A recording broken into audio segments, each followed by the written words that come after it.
আসসালামু আলাইকুম। প্রিয় চাকরি প্রার্থী ভাই ও বোনেরা, আশা করি সকলে ভালো আছেন এবং সুস্থ আছেন। তো ইতিমধ্যে প্রাথমিক ও গণশিক্ষা মন্ত্রণালয় সম্প্রতি নতুন করে একটি নিয়োগ বিজ্ঞপ্তি প্রকাশিত হয়েছে, যেখানে বাংলাদেশের সকল জেলার প্রার্থী আবেদন করতে পারবেন। তো এই সার্কুলারটিতে অস্থায়ী ভিত্তিতে জনবল নিয়োগের জন্য প্রকৃত বাংলাদেশের নাগরিকদের নিকট হতে অনলাইনে আবেদন আহ্বান করা যাচ্ছে। অতএব আপনাকে অনলাইনে আবেদন করতে হবে। আর এই সার্কুলারটি প্রকাশিত হয়েছে 25শে আগস্ট 2025 খ্রিস্টাব্দ তারিখে। তো যেখানে 5টি ক্যাটাগরিতে মোট 33 জন লোক নিয়োগ নেবে। এই সার্কুলারটিতে আবেদন করতে গেলে আপনাদের ন্যূনতম শিক্ষাগত যোগ্যতা এসএসসি পাস করলে আপনারা আবেদন করতে পারবেন। তো ভিউয়ার্স, এই সার্কুলারটি একদম নতুন সার্কুলার, আর এটি হচ্ছে সরকারি সার্কুলার। তো এই সার্কুলারে কি কি শিক্ষাগত যোগ্যতা লাগবে আবেদন করতে, অভিজ্ঞতা কত বছর লাগবে, আবেদন কত তারিখে শুরু হবে, কত তারিখে শেষ হবে, তো সম্পূর্ণ বিস্তারিত A to Z আজকের এই ভিডিওতে আলোচনা করব। তো তার আগে আপনাদের কাছে ছোট্ট একটা রিকোয়েস্ট, যারা যারা এখন পর্যন্ত আমাদের এই চ্যানেলটি সাবস্ক্রাইব করেনি অবশ্যই সাবস্ক্রাইব করে দিবেন এবং ভিডিওতে লাইক দিবেন। আর যারা যারা জব আপডেট রিলেটেড ভিডিও পেতে চান তারা তারা অবশ্যই ভিডিওটি একটা শেয়ার করে দিবেন। তো ইতিমধ্যে কয়েকদিন থেকে আমরা দেখতে পারতেছি প্রাইমারি শিক্ষক পদে বিশাল একটি নিয়োগের কাজ চলতেছে।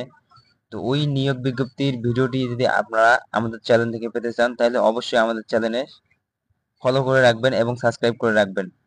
আমরা আমাদের চ্যানেলে নিত্য নতুন চাকরি নিয়োগ বিজ্ঞপ্তি ভিডিওগুলো আপলোড করে থাকি। তো ভিউয়ার্স, যে 5টি ক্যাটাগরি প্রকাশিত হয়েছে প্রাথমিক গণশিক্ষা মন্ত্রণালয়, সেই 5টি ক্যাটাগরি নিয়ে আজকে আলোচনা করা যাক। তো 5 নম্বরে বলা হয়েছে অফিস সহায়ক, এখানে পদ রয়েছে 20টি। তো এসএসসি পাস করলে আবেদন করতে পারবেন। 4 নম্বর বলা হয়েছে অফিস সহকারী কাম কম্পিউটার মুদ্রাক্ষীর, এখানে পদ রয়েছে 5টি। তো এখানে এইচএসসি পাস হতে হবে, অতএব উচ্চ মাধ্যমিক। কম্পিউটার প্রশিক্ষণ প্রাপ্ত কম্পিউটার মুদ্রাক্ষের বাংলা 20 শব্দ ও ইংরেজি 20 শব্দ থাকতে হবে। কম্পিউটার ওয়ার্ড প্রসেসিং সহ এমএল ফ্যাক্স পরিচালনার দক্ষতা ও অভিজ্ঞতা থাকতে হবে। তো 3 নাম্বার বলা হয়েছে ক্যাশিয়ার, এখানে পদ রয়েছে 1টি। তো এখানে কোনো বিশ্ববিদ্যালয় হতে বাণিজ্য বিভাগে স্নাতক ডিগ্রি থাকতে হবে এবং কম্পিউটার ওয়ার্ড প্রসেসিং সহ কম্পিউটার চালানোর দক্ষতা ও অভিজ্ঞতা থাকতে হবে। তো 2 নাম্বার বলা আছে 60 মুদ্রাক্ষী কাম কম্পিউটার অপারেটর, এখানে পদ রয়েছে 6টি। তো এখানে কোনো বিশ্ববিদ্যালয় হতে স্নাতক বা সমমান ডিগ্রি থাকতে হবে, কম্পিউটার প্রশিক্ষণ প্রাপ্ত থাকতে হবে, ষাটলিপিতে সর্বনিম্ন গতি বাংলা 45 শব্দ ও ইংরেজি 70 শব্দ থাকতে হবে এবং কম্পিউটার মুদ্রাকে সর্বনিম্ন গতি বাংলা 25 শব্দ ও ইংরেজি 30 শব্দ থাকতে হবে। কম্পিউটার ওয়ার্ড প্রসেসিং সহ ইমেল ফ্যাক্স পরিচালনার দক্ষতা অভিজ্ঞতা অবশ্যই থাকতে হবে। 1 নম্বর বলা হয়েছে কম্পিউটার অপারেটর, এখানে পদ রয়েছে 1টি। তো এখানে কোনো স্বীকৃত বিশ্ববিদ্যালয় হতে বিজ্ঞান বিভাগে সম্মান ও সমমানের ডিগ্রি থাকতে হবে। তার পাশাপাশি কম্পিউটার মুদ্রাক্ষর বাংলায় 25 শব্দ ও ইংরেজি 30 শব্দ গতিসহ সংশ্লিষ্ট বিষয়ে এপিটির টেস্টে উত্তীর্ণ হতে হবে। তো ভিউয়ার্স, এই ছিল প্রাথমিক গণশিক্ষা ও মন্ত্রণালয়ে যে নিয়োগ বিজ্ঞপ্তিটি ছিল, সেটি 5টি ক্যাটাগরি শিক্ষাগত যোগ্যতা অভিজ্ঞতা। তো হ্যাঁ, অবশ্যই আপনাকে খেয়াল রাখতে হবে বয়সের ক্ষেত্রে যে 18 থেকে 32 বছরের মধ্যে হতে হবে। 32 বছরের উপরে গেলে আপনাদের আবেদন বাতিল বলে গণ্য হবে এবং বয়স প্রমাণের ক্ষেত্রে এফিডেভিট গ্রহণযোগ্য নয়।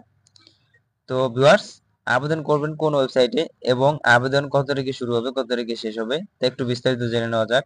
তো আগ্রহী প্রার্থীগণ ওয়েবসাইটে প্রবেশ করে আবেদন ফর্ম পূরণ করতে পারবেন।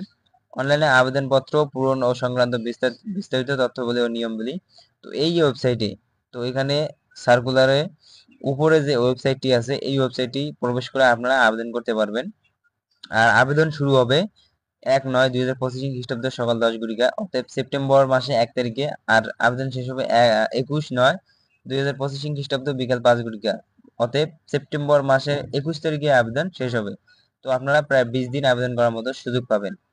তো হ্যাঁ, আমি আবারও বলতেছি, আহ প্রাইমারি শিক্ষক পদে বিশাল একটি সার্কুলার কাজ চলতেছে। যারা যারা ওই ভিডিওটি আমাদের চ্যানেল থেকে দেখতে চান তারা তারা অবশ্যই আমাদের চ্যানেলটি সাবস্ক্রাইব করে পাশে থাকা নোটিফিকেশন বেল আইকনটি অল প্রেস করে রাখবেন। তো ভিউয়ার্স, আমি আর বেশি কথা না বলি, আর এই ভিডিওটি বেশি বেশি করে অন্যকে শেয়ার করে দেখার সুযোগ করে দিবেন। তো ততক্ষণে সবাই ভালো থাকবেন, সুস্থ থাকবেন, দেখা হবে পরবর্তী ভিডিওতে। সবাইকে ধন্যবাদ।